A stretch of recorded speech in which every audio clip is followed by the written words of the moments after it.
درجے میں فلاں سے کم ہے، دونہ بے معنی تحتا اور کم درجے والا. تو یہ تین معنی دون اللہ کے، ما سوی اللہ، غیر اللہ اور دون اللہ، اللہ کے نیچے نیچے. دوسری بات یہ سمجھیں کہ لفظ من دون اللہ یہ ما سوی اللہ انبیاء کو بھی شامل ہے، اولیاء کو بھی، اور ہر مخلوق کو من دون اللہ کہا جاتا ہے، اللہ کے سوا. اور یہ مسئلہ قرآن میں ہے. یہ جو مولوی حضرات بت کرتے ہیں، جھوٹ بولتے ہیں، قرآن پاک میں صراحتاً یہ مسئلہ مذکور ہے.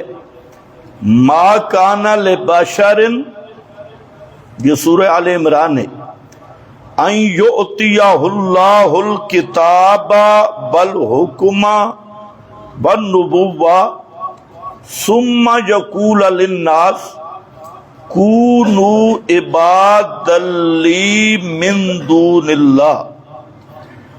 یہاں من دون اللہ کس کو کہا گیا؟ ما کان لبشر، کہ کسی ایسے بشر کی شان نہیں جس کو میں کتاب دوں، نبوت اور حکمت دوں، پھر وہ لوگوں کو بولے کہ کونو عباد لی من دون اللہ، کہ تم اللہ کے سوا میری بندگی کرو اور مجھے پکارو. یہ کون سا بشر ہے جس کو کتاب مل رہی ہے، حکمت اور نبوت مل رہی ہے؟ اس کو قرآن نے کہا من دون اللہ. احمد رضا خان صاحب نے اپنے فتاوی میں ایک رسالہ لکھا ہے، الزبدۃ الزکیہ فی حرمات السیدۃ التحیہ. اس میں احمد رضا خان نے اسی آیت کو لکھا اور اس کو لکھ کر کہتے ہیں ما کان لبشر، ان سے مراد نبی کریم علیہ السلام ہے.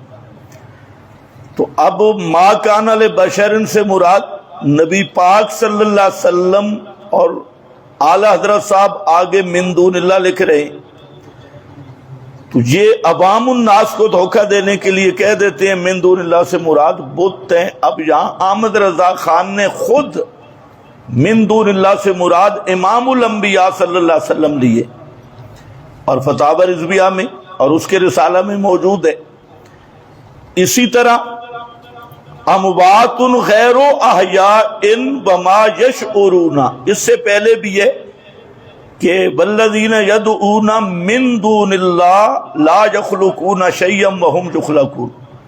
تو یہاں من دون اللہ سے مراد احمد رضا خان نے حضرت عزیر اور حضرت عیسیٰ کو لیا اور فرشتوں کو لیا، انبیاء اولیاء ان کو لیا. تو ویسے عوام کو کہتے ہیں من دون اللہ، انبیاء اولیاء کو کہنا بے ادبی ہے، اور خود لے رہے ہیں. پھر یہ ہے کہ قرآن کریم میں اللہ تعالیٰ نے فرمایا سورۃ الاعراف میں ان الذین تدعون من دون اللہ عباد امثالکم، کہ اللہ کے سوا جن کو تم پکارتے ہو وہ تمہاری طرح بندے ہیں. عباد امثالکم، عباد عبد کی جمع ہے، عبد بت کو کہتی، وہ بندے ہیں تمہاری طرح. تو یہاں بت کہاں سے آ گئے؟ من دون اللہ اور عباد امثالکم.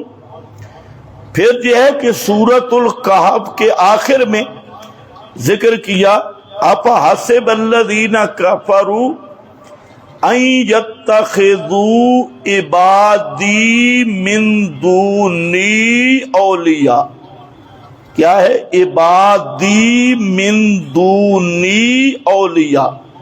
کیا خیال ہے ان کافروں کا جنہوں نے میرے سوا میرے بندوں کو کارساز بنایا، مشکل کشا بنایا؟ جہاں بت کہاں سے آ گئے؟ عبادی من دونی اولیاء.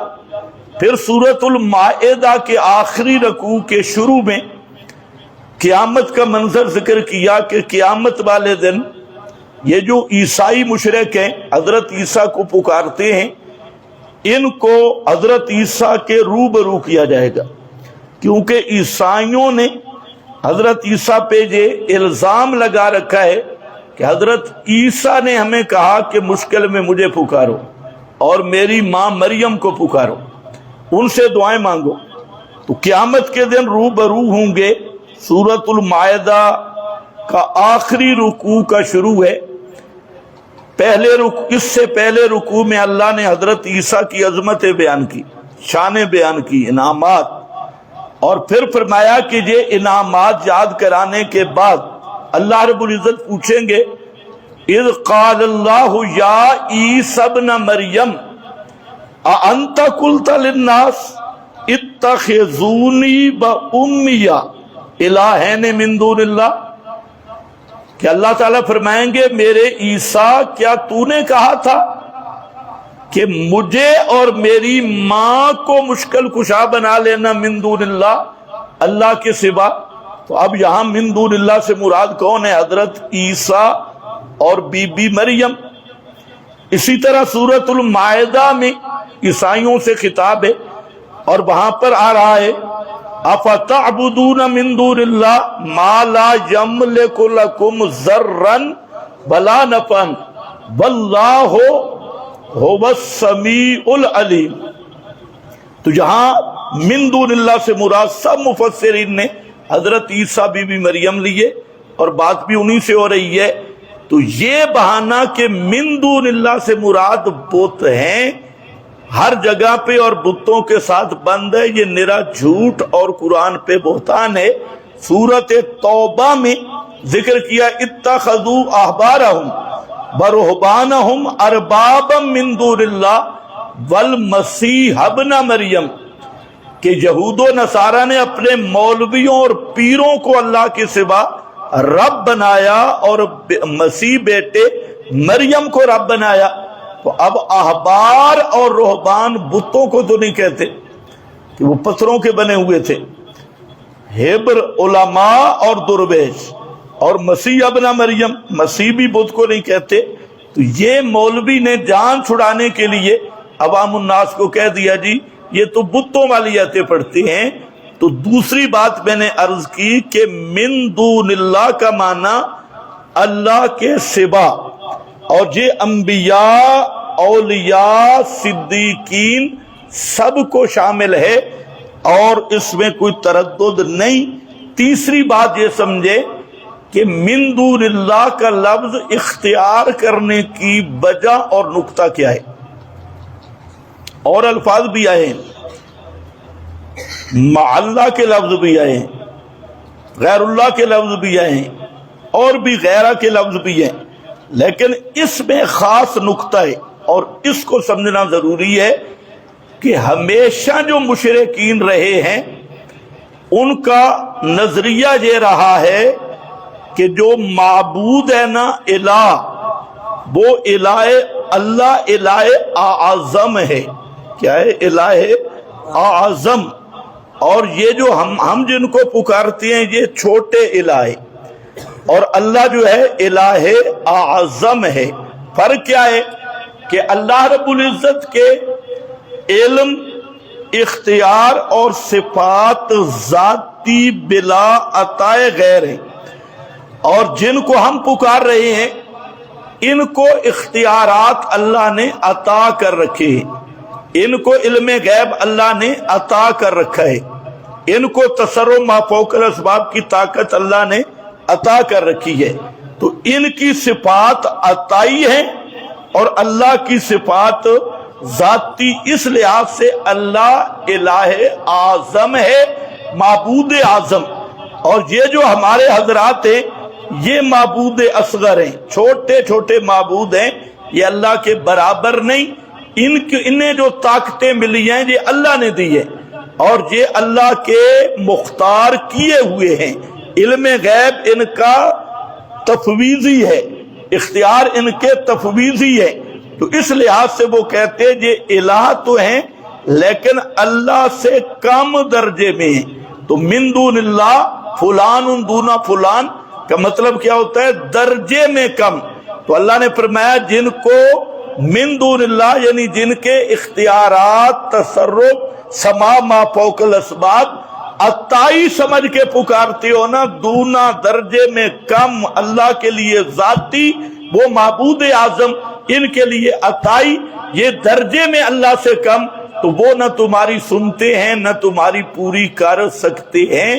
تو اصل دونا لانے میں نکتہ یہ تھا. جی پرچی بڑی لکھو تو پھر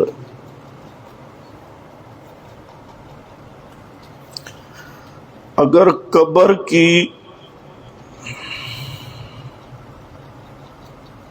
پتہ نہیں کیا لکھا ہے بھائی، پرچی صاف لکھو. کنیت الطالبین شیخ عبد القادر جیلانی نے لکھا ہے کہ نبی کریم علیہ السلام کی ولادت 10 محرم میں ہوئی. آیا یہ حقیقت ہے یا نہیں؟ پہلی بات تو ہے کہ غنیت الطالبین منسوب ہے شیخ عبد القادر جیلانی کی طرف. دوسری بات یہ ہے کہ انہوں نے فضائل 10 محرم کے جو فضائل لکھے ہیں اس میں ایک قول یہ لکھا ہے، انہوں نے دعویٰ نہیں کیا. جی اوپر کیا لکھا ہے پڑھ کے سنو. فجر کی سنتیں کسی بندے سے رہ جائے تو کیا نماز کو پڑھ سکتا ہے؟ ہاں فجر کی سنتیں، اس میں 2 مسئلے سمجھ لو. پہلا مسئلہ یہ ہے کہ جب فجر کی نماز کھڑی ہو جائے تو جہاں جماعت ہو رہی ہے وہاں آپ سنتیں نہیں پڑھ سکتے.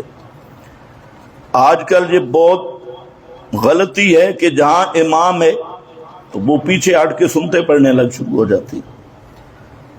جب جماعت کھڑی ہو جائے تو جماعت کے ساتھ شامل ہو. اگر کسی نے سنتیں وہ سمجھتا ہے کہ میں نماز میں شامل ہو جاؤں گا جماعت فوت نہیں ہوگی تو وہ الگ جگہ پہ پڑھ سکتا ہے، جہاں جماعت ہو رہی ہے وہاں نہیں پڑھ سکتا. مثلا جیسے جہاں 2 سٹور ہیں اوپر پڑھ کے شامل ہو جائے الگ بات ہے، لیکن جہاں جماعت ہو رہی ہے جہاں یہ سنتیں شروع کرے ادھر جماعت کھڑی ہے تو یہ بالکل غلط طریقہ ہے. دوسرا مسئلہ یہ ہے کہ اگر سنتیں رہ جائیں تو کب پڑے گا؟ ظاہر بات ہے جب رہ جائیں گے تو پھر سورج نکلنے کے بعد، کیونکہ اس پہ بہت ساری احادیث ہے کہ لا صلاۃ بعد الفجر حتی تطلع الشمس. ضابطہ کلیہ یہ ہے کہ فجر کی نماز کے بعد کوئی نماز نہیں حتیٰ کہ سورج طلوع ہو جائے. تو یہ ضابطے کے طور پہ احادیث ہیں. تو ان احادیث کے پیش نظر جس سے سنتیں رہ گئیں تو وہ پھر سورج طلوع ہونے کے بعد پڑھے گا، پہلے نہیں پڑھے گا. جی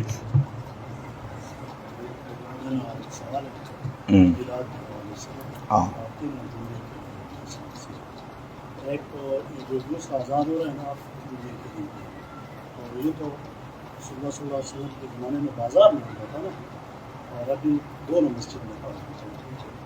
ایک تو یہ ہے نا، اور اس ٹائم لوڈ اسپیکر بھی نہیں تھا ضرورت محسوس ہوگا. دوسرا یہ ہے کہ سنت کی الگ ٹائم یہ بھی نہیں تھا، تو یہ بھی تبدیلیات کے ذمے میں. بہت اچھی بات. ٹھیک 2 تیسرا چلو بیٹھ. خطبے کے حوالے سے ہاں ہم زمانے میں 2 خطبے تھا نا، ابھی 1 کو 2 میں اور پھر بیٹھا جاتا ہے، پھر 2 آدمی میں